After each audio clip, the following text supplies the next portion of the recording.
भगवान भोलेनाथ के त्रिशूल की महिमा से पूरा विश्व परिचित है, लेकिन आज भी पुरातत्व विभाग द्वारा शिव के त्रिशूल पर शोध की जा रही है और इसी से प्रेरित होकर भोलेनाथ के त्रिशूल की महिमा का चित्रण धार्मिक काल्पनिक कहानी के रूप में किया गया है।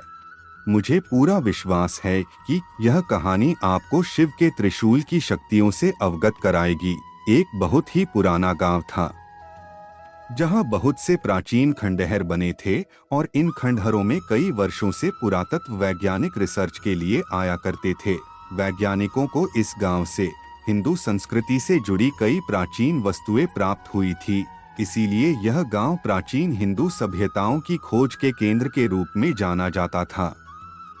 लेकिन उनकी खोज अभी तक अधूरी थी, क्योंकि वह धार्मिक ग्रंथों में बताए गए अस्त्र शस्त्रों की खोज में लगे हुए थे। एक बार उसी गांव के मैदान में बच्चे फुटबॉल खेल रहे होते हैं। अचानक उनकी फुटबॉल एक गड्ढे के अंदर चली जाती है। गड्ढा काफी गहरा था, इसलिए बच्चों की हिम्मत उस गड्ढे के अंदर जाने की नहीं हो रही थी। तभी गांव में एक फेरी वाला कपड़े बेचने आता है। बच्चे उसे रोक लेते हैं और उससे अपनी फुटबॉल निकालने की जिद करने लगते हैं। फेरी वाला बच्चों की जिद मानकर गड्ढे के अंदर घुस जाता है। अंदर बहुत अंधेरा था, जिस वजह से उसे कुछ दिखाई नहीं दे रहा था। वह अंदाजे से नीचे उतरता जा रहा था। अचानक उसका पैर फिसल जाता है और वह गड्ढे के अंदर जाकर फंस जाता है।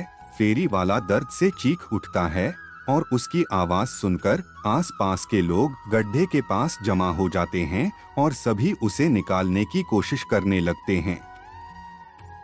फेरी वाला किसी चीज से अटक गया था और उसके पैर की हड्डी टूट चुकी थी, जिसके कारण वह खड़ा नहीं हो पा रहा था। उसे निकालने के लिए सरकारी बचाव दल को बुलाया जाता है।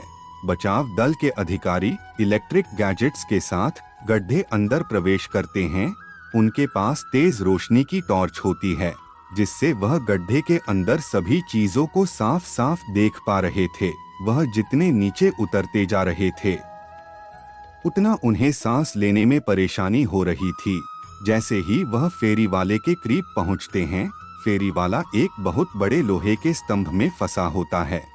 अधिकारी उसे बड़ी मुश्किल से रेस्क्यू करके गड्ढे के बाहर ले आते हैं, लेकिन गड्ढे के अंदर लोहे का स्तंभ उन्हें विचलित कर रहा था, क्योंकि गड्ढे के आसपास कोई घर नहीं था। फिर इतना बड़ा लोहा कहां से आया? वह लोहे को बाहर निकालने का फैसला करते हैं, लेकिन यह क्षेत्र पुरातत्व विभाग के अंतर्गत आता था, इसलिए यहाँ उपस्थित किसी भी खनिज को बिना उनके अनुमति के नहीं लिया जा सकता था। बचाव दल की अधिकारी पुरातत्व विभाग को बुलावा भेजते हैं और जैसे ही वह इस लोहे के स्तंभ की जांच करते हैं, तो उनकी खुशी का ठिकाना नहीं होता, क्योंकि यह चीज लोहे से नहीं बल्कि अंतरिक्ष के ग्रहों में उपस्थित विभिन्न प्रकार की खगोलीय धातुओं से बना हुआ स्तंभ प्रतीत हो रहा था, जो कि पृथ्वी में इकलौता था। उस धातु के गहन अध्ययन से उन्हें इस बात का एहसास हो चुका था कि यह जरूर हिंदू संस्कृति से संबंधित कोई विशाल अस्त्र हो सकता है। स्तंभ का आकार बहुत विशाल था, जिसे निकालने के लिए बड़ी बड़ी मशीनें लगाई जाती है और स्तंभ को निकालने की जद्दोजहद शुरू हो जाती है। उस गड्ढे के आसपास हजारों की तादाद में लोग जमा हो जाते हैं। सभी उत्सुकता से गड्ढे की तरफ देख रहे थे। खनिज विभाग के अधिकारी पूरी मशक्कत के साथ स्तंभ को निकालने में लगे होते हैं। खुदाई करते हुए 38 घंटे गुजरते ही अचानक स्तंभ का आखिरी छोर इनके हाथ लग जाता है और जैसे ही हाइड्रोलिक मशीन की सहायता से स्तंभ को बाहर खींचा जाता है, वहां उपस्थित लोग जय भोलेनाथ के नारे लगाने लगते हैं, क्योंकि यह स्तंभ भोलेनाथ के त्रिशूल की तरह प्रतीत हो रहा था, जिसकी पुष्टि पुरातत्व वैज्ञानिकों द्वारा की जाती है। वैज्ञानिकों के हाथ में बहुत बड़ी सफलता लगती है, क्योंकि वह हिंदू संस्कृति के प्रतीकों का शोध कई वर्षों से कर रहे थे और उन्हें आज तक इतना बड़ा जीता जागता उदाहरण नहीं मिला था। लेकिन आज उनकी यह खोज पूरी हो चुकी थी। त्रिशूल को अनुसंधान केंद्र में ले जाया जाता है। त्रिशूल मिलने की खबर से पूरे विश्व में जिज्ञासा पैदा हो चुकी थी। सभी जानना चाहते थे कि त्रिशूल वाकई भोलेनाथ का है या यह कोई सामान्य ढांचा है।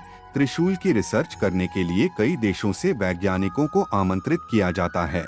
सभी अपने अपने स्तर से त्रिशूल की कई पैमानों में जांच करते हैं और जब फाइनल रिपोर्ट आती है तो वैज्ञानिकों में खुशी की लहर दौड़ पड़ती है, क्योंकि यह हजारों वर्ष पुराना भोलेनाथ का ही त्रिशूल लग रहा था। क्योंकि इससे जुड़ी जानकारियां इस बात को प्रमाणित कर रही थी कि यह पृथ्वी में उपस्थित किसी भी धातु से नहीं बना था, बल्कि अंतरिक्ष में उपस्थित विभिन्न प्रकार की चट्टानों के मिश्रण से इसका निर्माण हुआ था, जो कि अपने आप में अद्भुत अकल्पनीय था। वैज्ञानिक त्रिशूल मिलने की खुशियां मना रहे थे।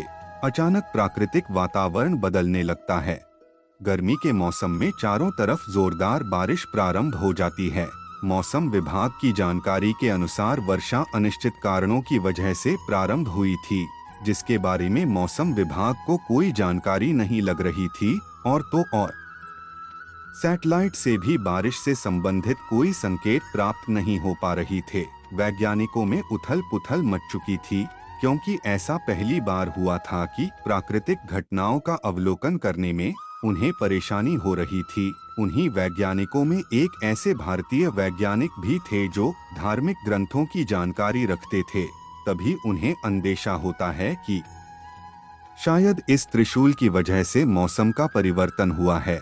वह सभी से कहते हैं, कहीं ऐसा तो नहीं कि यह त्रिशूल जिस जगह पर उपस्थित था उसी वजह से प्राकृतिक संतुलन बना हुआ था और हमने त्रिशूल को उसकी जगह से हटाकर इस संतुलन को बिगाड़ दिया। भारतीय वैज्ञानिक की वजह से त्रिशूल के बारे में बहुत सी जानकारियां इकट्ठा हुई थी, इसलिए सभी वैज्ञानिक इनकी इस बात को गंभीरता से लेते हैं और त्रिशूल को वापस उसी जगह ले जाने का फैसला करते हैं जहां से वह इसे निकाल कर लाए थे, और दोबारा मशीनों की मदद से त्रिशूल को उठाने का प्रयास किया जाता है। लेकिन त्रिशूल का वजन बढ़ चुका था और बड़ी बड़ी मशीनों से भी त्रिशूल को हिला पाना संभव नहीं हो पा रहा था। वैज्ञानिक चिंतित हो जाते हैं। उन्हें कुछ समझ में नहीं आ रहा था, क्योंकि यह त्रिशूल इन्हीं मशीनों की मदद से लाया गया था और अब यह हिलने का नाम नहीं ले रहा। तभी भारतीय वैज्ञानिक सलाह देते हैं कि त्रिशूल शक्ति का प्रतीक है और इसे यहाँ से हटाने के लिए भगवान भोलेनाथ का आह्वान करना होगा। तब शायद भोलेनाथ हमारी पुकार सुनेंगे।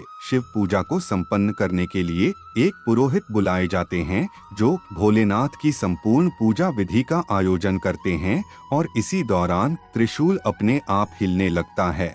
उसे हिलता देख वैज्ञानिक हाइड्रोलिक मशीन से त्रिशूल को उठाने का आदेश देते हैं और अगले ही पल त्रिशूल एक पेड़ के पत्ते की तरह उठ जाता है।